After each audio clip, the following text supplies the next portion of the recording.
ये नागलोक।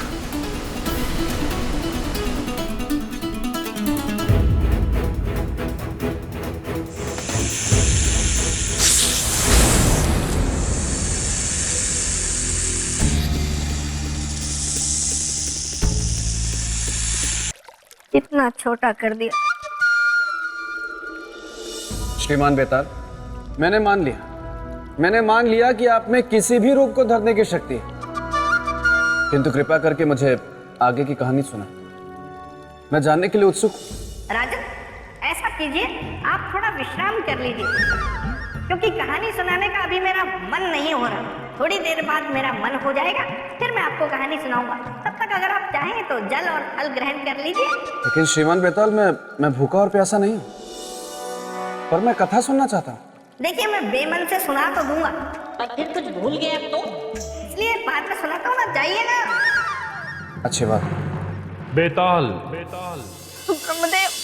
तुम पुनः अपने पथ से भटक रहे हो। नहीं ब्रह्मदेव, ये तो मैंने जानबूझकर ऐसी कहानी सुनाई। मुझे पता था ये सुनकर आप जरूर प्रकट होंगे। कृपया मुझे इससे मुक्त कर दीजिए। ठीक है, किंतु स्मरण रहे, यदि तुम पुनः अपने पथ से भटके तो तुम्हें कठोर दंड मिलेगा। हाँ, मैं नहीं भटकूंगा।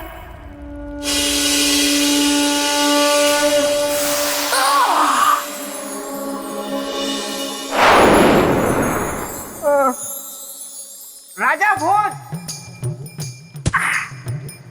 श्रीमान बेताल, आपको आपके वास्तविक रूप में देखकर मुझे अत्यंत प्रसन्नता हो रही है। धन्यवाद राजन। आइए राजन, मैं अब आपको आगे की कथा सुनाता हूँ। अवश्य।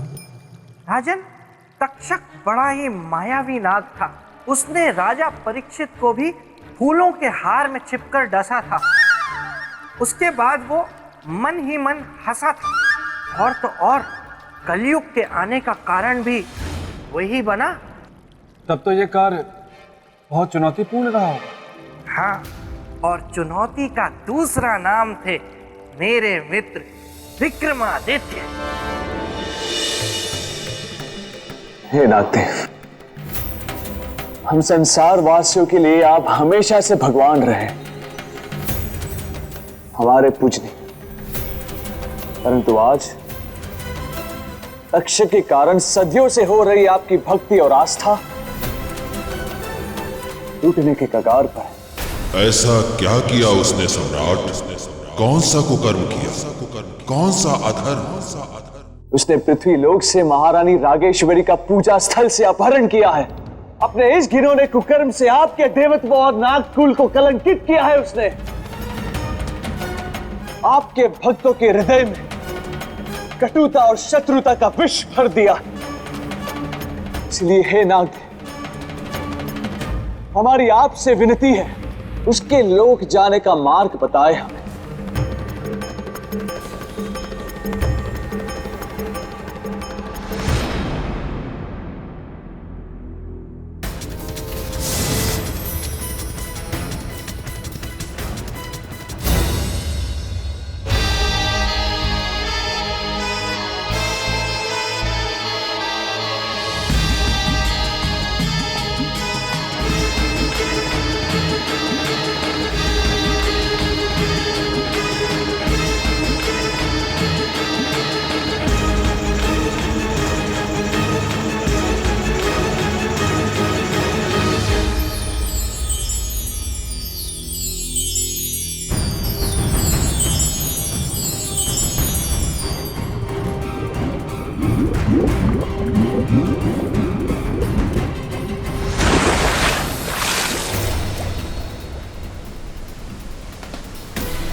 ये नागलोक।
कौन हो तुम?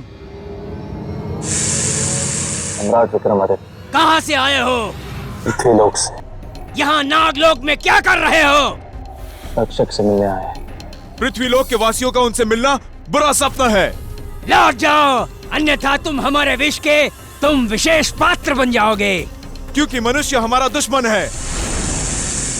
अपने जीवन का कोई मोह नहीं, परंतु दूसरों के जीवन से अवश्य मोह है। हमारा मार्ग छोड़ो, जाने दो हमें। असंभव। मित्रों, इसे समझाना व्यर्थ है, मार दो इसे।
सम्राट विक्रमादित्य,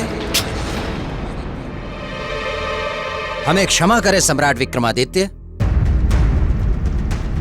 हम जान गए हैं कि हमारा विश्व व्रत तोड़ने वाला कौन है।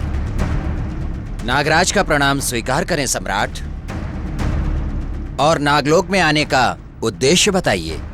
तक्षक राज से मिलना हमारा उद्देश्य है। कृपया आप हमारी सहायता करें। अवश्य सम्राट, अवश्य। आप मेरे साथ प्रस्थान कीजिए। तो बोलिए राजन, एक तरफ थे मेरे मित्र सम्राट विक्रमादित्य, निस्वार्थी, जो एक अनजान मनुष्य के प्राणों की रक्षा के लिए नागलोक तक चले गए, और एक आप हैं स्वार्थी, जो मेरे मित्र के सिंहासन को प्राप्त करने की लालच में यहाँ चले आए। सही कहा आपने बेटा, मैं हूं लालची। यदि अपनी प्रजा के हित के बारे में सोचना लालच है तो मैं हूं लालची। यदि अपनी प्रजा को चक्रवर्ती सम्राट विक्रमादित्य की प्रजा के समान न्याय, सुख, शांति और आर्थिक समृद्धि देना लालच है तो मैं हूं लालची। राजन, पहले तो आप झरने का पानी पी के ठंडे हो जाइए, और दूसरी बात, आप मुझे अपनी लच्छेदार बातों से फुसला नहीं सकते। मैं आपको कभी इस सिंहासन पर बैठने नहीं दूंगा। फिलहाल आप आगे की कथा सुनिए।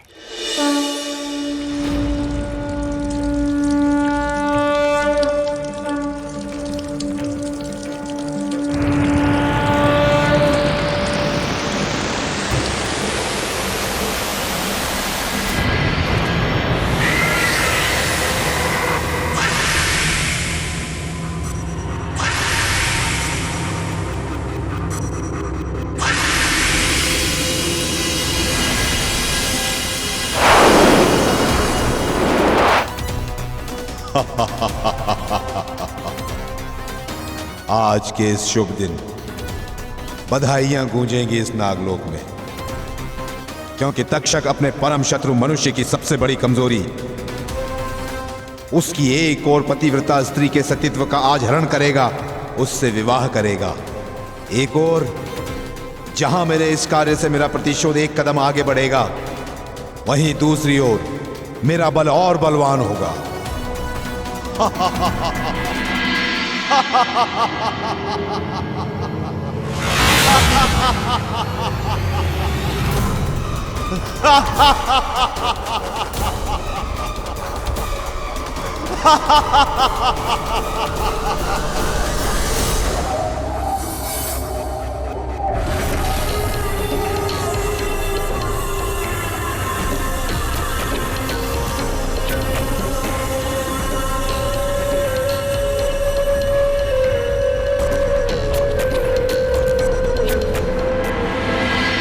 तक्षक तक्षक तक्षक।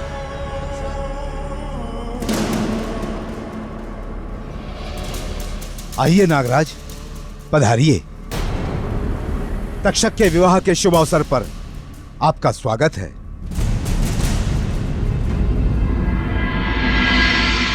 स्वागत सत्कार तो बाद में होता रहेगा तक्षक। पहले सम्राट विक्रमादित्य के मन में बैठे संशय को दूर करो। कैसा संशय? तक्षक, क्या यह सत्य नहीं कि तुमने महारानी रागेश्वरी का अपहरण किया और उन्हें बंदी बनाया? बंदी? अपहरण? नहीं नहीं, मैंने किसी का अपहरण नहीं किया है और ना ही किसी को बंदी बनाया है और ना ही किसी पर बल प्रयोग किया है। ऐसा कहकर आप तक्षक राज पर झूठा आरोप लगा रहे हैं। यदि ये आरोप है तक्षक, तो सत्य क्या है बताइए हमें। हाँ तक्षक, अपने पक्ष को रखकर सत्य को सिद्ध करो। नागराज, सत्य यह है कि मनुष्य जाति हमारी शत्रु है, सदा ही हमारा अहित चाहती है, अहित करती है, और आज ये हमारे विवाह के पावन अवसर पर हमारा अहित करने आया है। नागराज, मनुष्य जाति हमारे लिए बाधा थी, विघ्न है और व्यवधान रहेगी। तक्षक, आरोप का उत्तर प्रत्यारोप नहीं होता। यदि तुम सत्य कह रहे हो तो सिद्ध करो। आप कहते हैं तो मैं अभी सिद्ध कर देता हूं। देवी रागेश्वरी को उपस्थित किया जाए।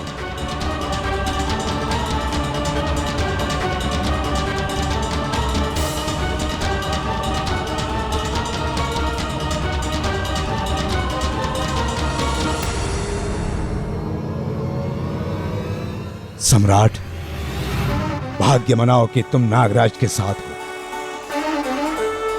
अन्यथा सारा संसार जानता है कि मैं कौन हूं।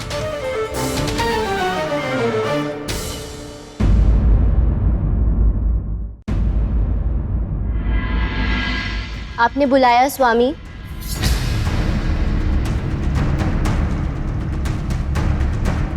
महारानी रागेश्वरी। हाँ देवी, आइए। देखिए, हमें देने के लिए कुछ विशेष भेंट लेकर पृथ्वी के परोपकारी सम्राट विक्रमादित्य आए हैं। कैसी भेंट? हमारे विवाह की भेंट? हाँ,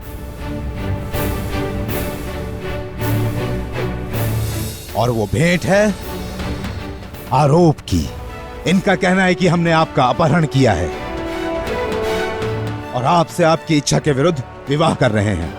नहीं सम्राट, ये गलत है। हम स्वयं की इच्छा से इनसे विवाह कर रहे हैं। महारानी रागेश्वरी, ये आप क्या कह रही हैं? आप विवाहित हैं, महाराज रुद्र प्रताप की पत्नी हैं आप। होंगे कभी, परंतु अभी हम केवल इनसे प्रेम करते हैं।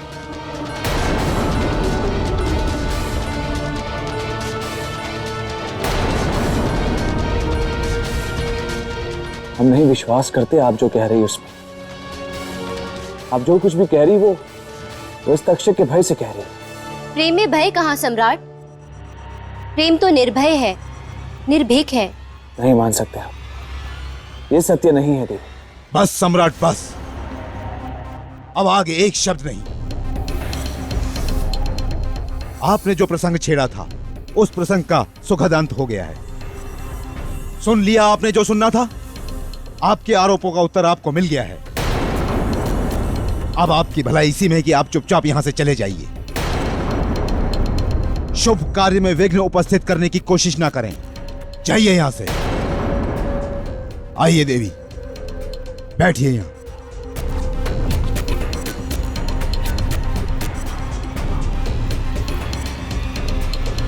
और सम्राट विक्रमादित्य, हमारे हृदय की विशालता को देखिए। आपने हम पर आरोप लगाए, पर हम आपको आमंत्रण दे रहे हैं अपने विवाह में साक्षी होने का। विवाह संपन्न होने पर ही जाइएगा। पुरोहित जी, शुरू कीजिए।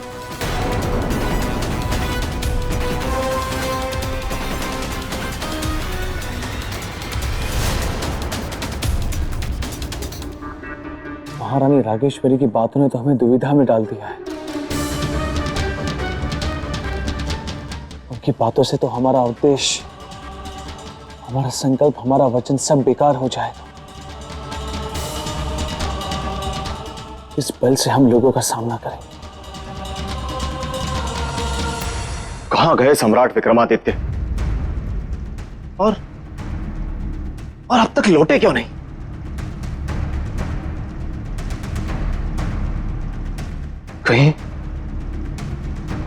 कहीं उन्होंने हमें धोखा तो नहीं दे दिया?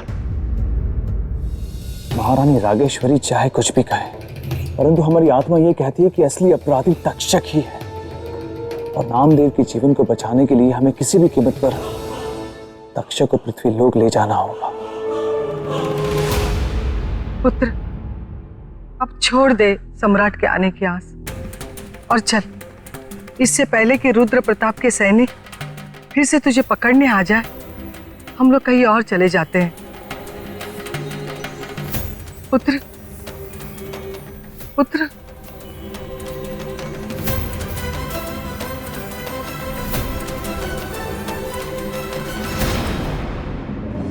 परमपिता परमात्मा, हम तो भारी धर्म संकट में फंस गए। एक तरफ कालदेव बंधे हुए और दूसरी तरफ महारानी रागेश्वरी तक्षक के छल की शिकार हुई। अनर्थ ना हो जाए इसलिए तब तक कालदेव को मुक्त नहीं कर सकते जब तक इस समस्या का हल ना हो जाए।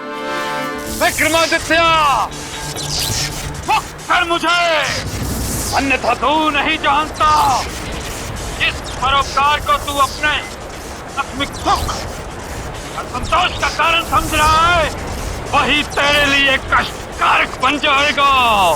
तो मुक्त कर मुझे विक्रमादित्य।